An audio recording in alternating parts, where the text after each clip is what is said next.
سيدنا محمد الصادق الوعد الأمين أما بعد فأعوذ بالله من الشيطان الرجيم بسم الله الرحمن الرحيم رب اشرح لي صدري ويسر لي أمري واحلل عقدة من لساني يفقه قولي رب أعوذ بك من همزات الشياطين وأعوذ بك رب أن يحضرون۔ آج سے انشاءاللہ سورہ یوسف کا آغاز کرتے ہیں۔ اللہ تعالی ہمیں اپنی کتاب کو سمجھنے کی توفیق عطا فرمائے اور اس کے مطابق اپنی زندگی کو ڈھالنے کی توفیق عطا فرمائے۔ سورۃ یوسف، سورہ یوسف جب قرآن مجید آپ کھولیں گے تو یہ سورت آپ کو 12ویں نمبر پر ملے گی۔ اس کا نمبر جو لکھا ہوا ہوگا وہ 12واں ہوگا۔ جیسا کہ آپ کے سامنے بیان ہوا کہ قرآن مجید کی جو سورتوں کی ترتیب ہے یہ اللہ کے نبی صلی اللہ علیہ وسلم کی طرف سے ہی دی گئی ہے، لیکن اس سورت کا جو نازل ہونے کا نمبر ہے، کیونکہ نزول کے حساب سے سورتوں کی ترتیب الگ ہے اور قرآن مجید میں جو نسخوں میں جو ترتیب ہے یہ الگ ہے۔ یہ نازل ہوئی تھی تو اس کا نمبر اس وقت 53 تھا۔ نازل ہونے کے اعتبار سے سورہ یوسف کا نمبر 53 ہے، 53، اور قرآن مجید میں اس کو جو رکھا گیا ہے تو یہ 12ویں نمبر پر ہے۔ اس سورت کا ایک ہی نام ہے، جیسا کہ آپ کے سامنے یہ ذکر ہو چکا ہے کہ سورتوں کے نام یہ بھی اللہ کے نبی صلی اللہ علیہ وسلم کی طرف سے رکھے گئے ہیں، لیکن کچھ صورتیں ایسی ہیں کہ ان کے ایک کے علاوہ دوسرے بھی نام ملتے ہیں جو سلف صالحین نے رکھا ہوا ہے صورتوں کا نام آپس میں۔ مثال کے طور پر سورۃ الدہر ہے جو جمعے کی نماز میں دوسری رکعت میں پڑھی جاتی ہے، اس کا دوسرا نام سورۃ الانسان بھی ہے۔ سورہ لہب ہے، تبت یدا ابی لہب وتب، اس کو سورہ مسد بھی کہتے ہیں۔ تو کچھ صورتوں کے دو نام ملتے ہیں، لیکن اس صورت کا صرف ایک ہی نام ہے سورہ یوسف، اس کے علاوہ دوسرا اس کا کوئی بھی نام مذکور نہیں ہے، سلف صالحین میں سے کسی سے بھی منقول نہیں ہے۔ اس صورت کے 12 رکوع ہیں، 111 اس کی آیات ہیں، 1600 اس میں کلمات ہیں، 7166 اس کے حروف ہیں، 7166 اس کے حروف ہیں۔ اللہ کے نبی صلی اللہ علیہ وسلم کی حدیث کے مطابق جامع ترمذی میں جو حدیث ہے، آپ صلی اللہ علیہ وسلم نے ارشاد فرمایا کہ من قرأ حرفا من کتاب اللہ فلہ بہ حسنہ والحسنۃ عشرۃ امثالها او کما قال النبی صلی اللہ علیہ وسلم۔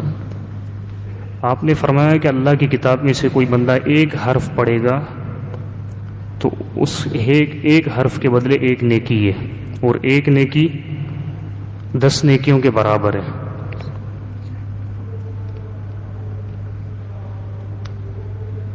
ایک حرف پڑھیں گے تو کتنی نیکی ملیں گی؟ 10 نیکیاں۔ اس سورت کے کتنے حروف ہیں؟ 7166۔ جب آپ 10 کو ملٹیپلائی کریں گے 7166 سے تو اس سورت کو پڑھنے والے کو حتمی طور پر 71,660 نیکیاں ملیں گی ہی ملیں گی۔ اگر یہ کوئی بندہ پوری سورت پڑھے گا تو حتمی طور پر انشاءاللہ 71,660 نیکیاں اس کو ضرور ملیں گی۔ یہ اس سورت کا مختصر سا موٹا تعارف ہے۔ یہ سورت نبوت کے 10ویں سال میں نازل ہوئی ہے، یعنی نبی صلی اللہ علیہ وسلم کو جب نبوت ملی تو 10 سال گزر گئے تب یہ سورت نازل ہوئی ہے، اور جس سال یہ نازل ہوئی تھی اس سال کو تاریخ میں عام الحزن کہا جاتا ہے، جس کا معنی ہے کہ غم کا سال، پریشانی کا سال۔ اس کے پیچھے بیک گراؤنڈ میں اس کی کیا حقیقت ہے پس منظر میں کہ اس نبوت کے 10ویں سال کو عام الحزن کیوں کہا جاتا ہے؟ اس کی وجہ یہ ہے کہ اللہ کے نبی صلی اللہ علیہ وسلم کے 2 بڑے سپورٹر تھے، 2 بڑے تسلی دینے والے تھے، ایک اما خدیجہ رضی اللہ عنہا اور دوسرے نبی صلی اللہ علیہ وسلم کے چچا ابو طالب۔ یہ دونوں سپورٹر اللہ کے نبی صلی اللہ علیہ وسلم کے اس نبوت کے 10ویں سال میں تھوڑے ہی عرصے کے فاصلے میں فوت ہو گئے۔ پہلے چچا فوت ہو گئے، اس کے 2 مہینے کے بعد، یا پھر بعض مفسرین اور مورخین نے لکھا ہے کہ 3 دن کے بعد بیوی فوت ہو گئی۔ اب یہ اللہ کے نبی صلی اللہ علیہ وسلم کے زندگی میں بہت بڑے سپورٹر تھے، تو اللہ کے نبی صلی اللہ علیہ وسلم کتنے پریشان ہو گئے۔ ابو طالب فزیکلی سپورٹ کرتے تھے، فزیکلی موٹیویشن دیتے تھے، تسلی دیتے تھے، اور اما خدیجہ جو ہے وہ مینٹلی سپورٹ کرتی تھی، مینٹلی موٹیویشن دیتی تھی، یعنی ذہنی تسلی دیتی تھی۔ ایک بندہ جو بڑا کام کرنے جا رہا ہو نا، تو اس کو ان دونوں تسلیوں کی ضرورت ہوتی ہے، ایک ذہنی تسلی اور ایک حقیقت میں تسلی، کوئی بندہ اس کی مدد کرے۔ اور اللہ کے نبی صلی اللہ علیہ وسلم کے یہ 2 سپورٹر تھے، گھر میں بیوی جو ذہنی تسلی دیا کرتی تھی، مینٹلی موٹیویشن دیتی تھی، اور جب باہر آتے تو آپ کے چچا آپ کے لیے آڑ بن جاتے تھے، تسلی دیتے تھے، فزیکلی تسلی دیتے تھے۔ کس طرح کہ کافر جو تکلیفیں دیتے تھے ان کو ہاتھ سے دور کرتے تھے، بیچ میں آ کے کھڑے ہو جاتے تھے، تکلیف آنے نہیں دیتے تھے۔ اور یہ وہ سال تھا کہ جس سال مسلمانوں کا معاشی بائیکاٹ ہوا تھا، بڑے خطرناک حالات تھے، تکلیف دہ حالات تھے، مسلمانوں کو تکلیفیں دے رہے ہیں کافر، اوپر سے معاشی بائیکاٹ کر دیا ہے، ایک وادی میں محصور کر دیا ہے۔ اور ان کٹھن حالات میں پہلے ایک سپورٹر فوت ہو گیا، ابو طالب، جو فزیکلی سپورٹ کرتا تھا، کہ کافروں کو دفع کرتا تھا، نبی صلی اللہ علیہ وسلم سے دور کرتا تھا۔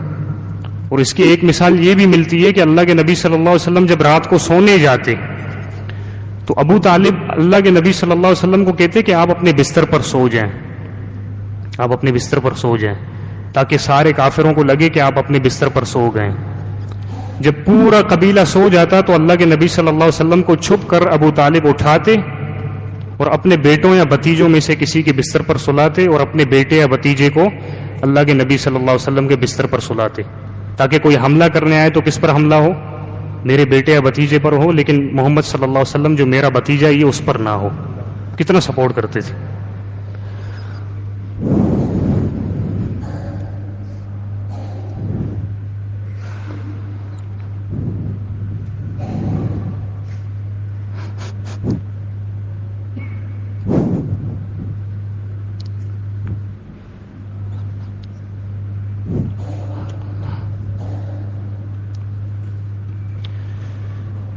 یہ فوت ہو جاتے ہیں، اس کے تقریباً 3 دن بعد یا 2 مہینے بعد اللہ کے نبی صلی اللہ علیہ وسلم کی بیوی ہے۔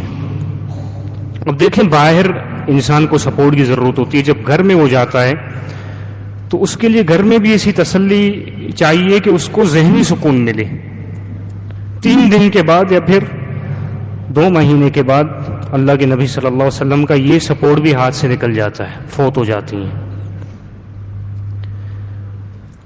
اس دوران اللہ تعالیٰ نے یہ صورت نازل کی ہے اللہ کے نبی صلی اللہ علیہ وسلم پر کہ آپ کو کوئی تسلی دینے والا بھی نہیں ہے، اور اوپر سے کافر طرح طرح کی تکلیفیں دیتے ہیں۔ اور تکلیفیں دینے والے بھی کون تھے؟ اپنے ہی تھے، اپنے قبیلے کے قریش آپ کے بھائی تھے۔ تو اللہ کے نبی صلی اللہ علیہ وسلم پر یہ صورت اللہ تعالیٰ نے نازل کی تسلی دینے کے لیے کہ جس طرح پیغمبر صلی اللہ علیہ وسلم آپ کو، یہ کافر آپ کے بھائی ہیں، قبیلے کے لوگ ہیں، آپ کو تکلیفیں دیتے ہیں۔ آپ سے پہلے ایک نبی گزرے ہیں یوسف علیہ السلام، ان کے بھی بھائیوں نے ان سے حسد کیا تھا، وہ اکیلے تھے اور 10 بھائی تھے، اور 10 کے 10 بڑے تھے۔ آپ بھی اکیلے ہیں، آپ اکیلے ہو گئے، آپ کے سپورٹر چلے گئے ہیں ابو طالب اور خدیجہ رضی اللہ عنہ، اور سارے کافر آپ کے مقابلے میں زیادہ ہیں اور بڑے بڑے سردار ہیں، آپ کو تکلیفیں دیتے ہیں، لہذا آپ پریشان مت ہوں. یہ اسی طرح کا معاملہ ہے اور یہ چلتا آ رہا ہے، دستور ہے کائنات کا. آپ سے پہلے یہ یوسف بھی گزرے ہیں علیہ السلام، ان کے اپنے بھائیوں نے ہی حسد کیا اور ان کو تکلیف دی، لہذا آپ پریشان مت ہوں. اس میں ایک نقطہ ہمارے لیے یہ بھی ہے کہ دیکھیں ایک بندے کے جو سپورٹر ہیں، جو ان کو تسلی دینے والے ہیں، ساتھ دینے والا ہے کسی بندے کا زندگی میں، اگر وہ اس کی زندگی میں فوت ہو جائے یا پھر اس کی زندگی میں اس کا سپورٹر، اس کا ساتھ دینے والا، اس کو تسلی دینے والا کسی وجہ سے دور ہو جائے، تو اس کے بعد سب سے بڑا سپورٹر کون ہے؟ اللہ تعالیٰ ہے. یہ سچویشن تھی کہ اللہ کے نبی صلی اللہ علیہ وسلم کی حیات میں چچا بھی چلے گئے، بیوی بھی چلے گئی، اس کے بعد تسلی کہاں سے آئی؟ آسمانوں سے آئی. اس کا مطلب یہ ہے کہ اللہ تعالیٰ سے بڑھ کر بندے کو بڑی تسلی دینے والا اور کوئی بھی نہیں ہے. چاہے آپ کی زندگی میں سپورٹر ہوں یا نہ ہو، چاہے وہ فوت ہو جائیں، آپ کی حیات میں کسی سبب سے دور ہو جائیں، سب سے بڑا موٹیویشنل اسپیکر، سب سے بڑا تسلی دینے والا اللہ تعالیٰ ہے. اور اس اللہ تعالیٰ نے اپنا کلام نازل کیا ہے جو ایک مومن کو بڑی تسلی دیتا ہے، زندگی میں بڑی تسلی ملتی ہے. ایک ضعیف حدیث میں آتا ہے، حدیث صحیح نہیں ہے، کہ جس بندے کو زندگی میں ٹینشن لاحق ہو، پریشانیاں ہوں، مصیبتیں ہوں، اگر وہ سورہ یوسف پڑھے تو اس کا غم چلا جاتا ہے. یہ روایت ضعیف ہے، صحیح نہیں ہے، لیکن بات درست ہے. یہ اللہ کے نبی صلی اللہ علیہ وسلم سے ثابت نہیں ہے، لیکن یہ بات درست ہے، کیونکہ اس کا مقصد یہی ہے نازل کرنے کا کہ اللہ کے نبی صلی اللہ علیہ وسلم پریشان تھے، کافروں کی طرف سے تکلیفیں ملتی تھی، سپورٹر فوت ہو گئے. اللہ کے نبی صلی اللہ علیہ وسلم کو تسلی دینے کے لیے، آپ کا غم دور کرنے کے لیے اللہ تعالیٰ نے یہ صورت نازل کی کہ پیغمبر صلی اللہ علیہ وسلم آپ پریشان مت ہوں. جس طرح آپ کو تکلیفیں پہنچ رہی ہیں، اس طرح کی تکلیفیں اور اس سے بڑھ کر تکلیفیں آپ سے پہلے پیغمبروں کو بھی پہنچی ہیں، تو آپ دل مضبوط پکڑیں اور صبر کریں. تو اللہ تعالیٰ کا یہ کلام ایک انسان، ایک مومن کے لیے بہت بڑی موٹیویشن ہے، بہت بڑی تسلی ہے. اس کو پڑھنا چاہیے. اگر زندگی میں کبھی پریشانی ہو، آپ کا کوئی عزیز زندگی سے چلا جائے، آپ کسی بھی پریشانی میں مبتلا ہوں، سورہ یوسف کو پڑھیں. آپ اس کی قرأت کریں، اس کو ترجمے اور تفسیر سے گہرائی سے اس کو پڑھیں آپ، تو اس سے بڑھ کر تسلی آپ کو اور کوئی بھی دینے والا نہیں ہے زندگی میں، چاہے کتنا ہی انٹرنیشنل بڑا موٹیویشنل اسپیکر ہی کیوں نہ ہو. اس کلام کی خوبصورتی ہے اور اس کی برکت ہے، اس کی تاثیر ہے. بعض مفسرین نے یہ بھی کہا ہے کہ اللہ کے نبی صلی اللہ علیہ وسلم سے یہودیوں نے سوال کیا تھا، یہودیوں نے سوال کیا تھا کہ اگر آپ سچے نبی ہیں تو ہمیں اس بارے میں خبر دیں کہ یعقوب علیہ السلام ایک پیغمبر گزرے ہیں. یعقوب علیہ السلام ایک نبی گزرے. مصر سے ایک دور دراز کا علاقہ ہے کنعان، وہ وہاں کے رہائشی تھے یعقوب علیہ السلام اور ان کی فیملی. مصر سے دور ایک علاقہ ہے کنعان، وہاں رہنے والے تھے. لیکن وہاں سے یہ مصر کیسے پہنچے؟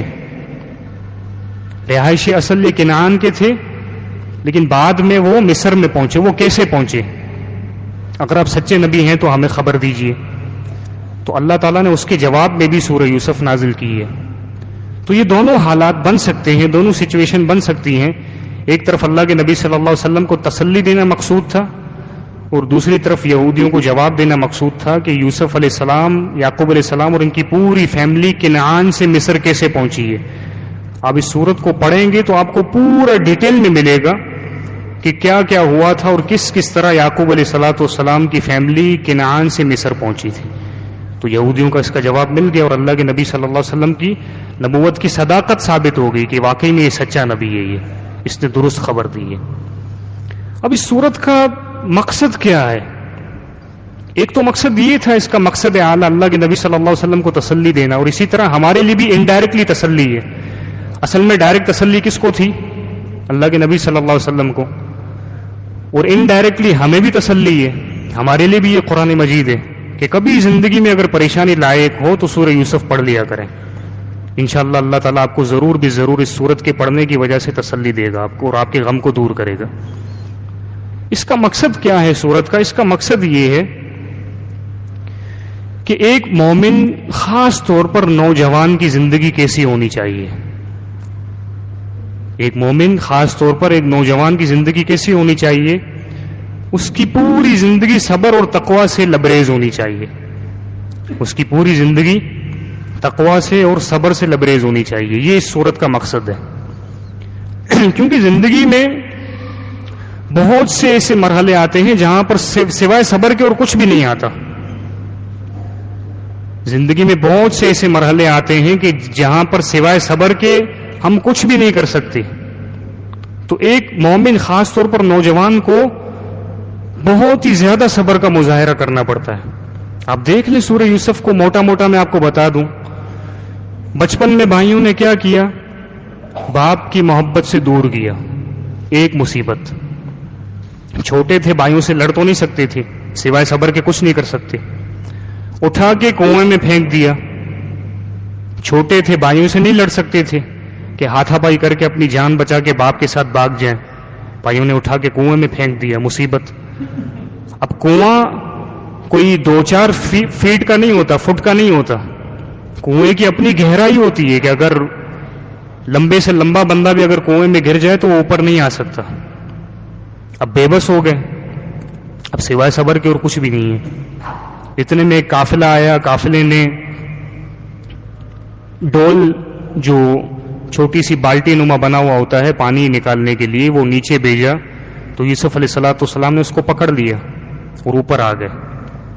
اب وہ جو قافلہ آیا تھا وہ اجنبی لوگ تھے، اپنے تو تھے نہیں، ان سے بھی لڑ تو نہیں سکتے تھے. انہوں نے اٹھا کے مصر کی مارکیٹ میں بیچ دیا.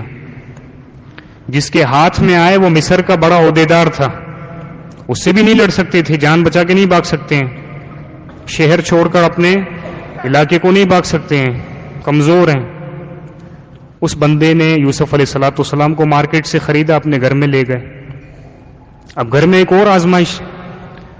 جس بندے نے خریدا ہے اس کی بیوی فدا ہو گئی، اس نے گناہ کی دعوت دی. اب گناہ کی دعوت بھی آزمائش ہے، اس پر بھی صبر کے سوا بندہ کچھ نہیں کر سکتا. اگر بندے کو گناہ کا موقع ملے تو وہاں پر بڑا صبر کرنا پڑتا ہے، اپنے آپ کو بچانا پڑتا ہے، خاص طور پر نوجوان کو جس میں بہت طاقت ہوتی ہے گناہ کرنے کی.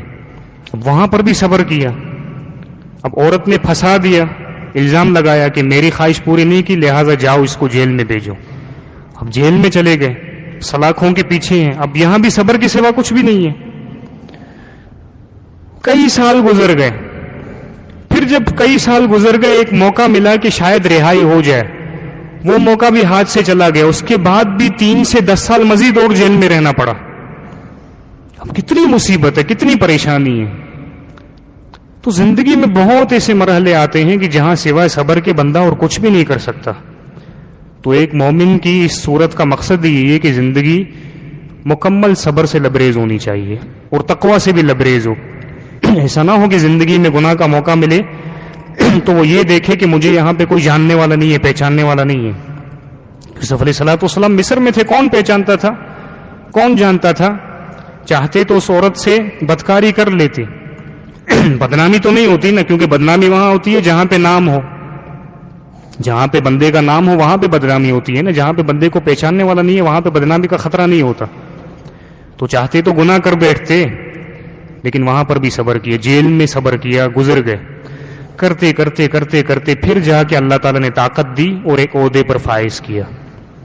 تو اگر زندگی میں کبھی ایسی پوزیشن مل جائے کہ ہمیں طاقت مل جائے، اتھارٹی مل جائے، پاور مل جائے، اس کا بھی بندہ غلط استعمال نہ کرے اور لوگوں پر ظلم نہ کرے، بلکہ جنہوں نے اپنے ساتھ غلط سلوک کیا ہے ان کے ساتھ بھی اچھا سلوک برتنا چاہیے. یہ اس صورت کا مقصد ہے. اللہ تعالیٰ سے دعا ہے کہ اللہ تعالیٰ اس کو مکمل گہرائی کے ساتھ اور صحیح علم کی روشنی میں اس کو پڑھنے کی توفیق عطا فرمائے اور اپنی زندگی کو اس کے مطابق ڈالنے کی توفیق عطا فرمائے. وآخر دعوانا ان الحمدللہ رب العالمین. اس ویڈیو کو زیادہ سے زیادہ شیئر کیجیے اور ہمارے چینل سبحانی مسجد لیاری کو سبسکرائب کیجیے اور صدقہ جاریہ کے مستحق بنیے. جزاکم اللہ خیرا کثیرا فی الدنیا والآخرہ.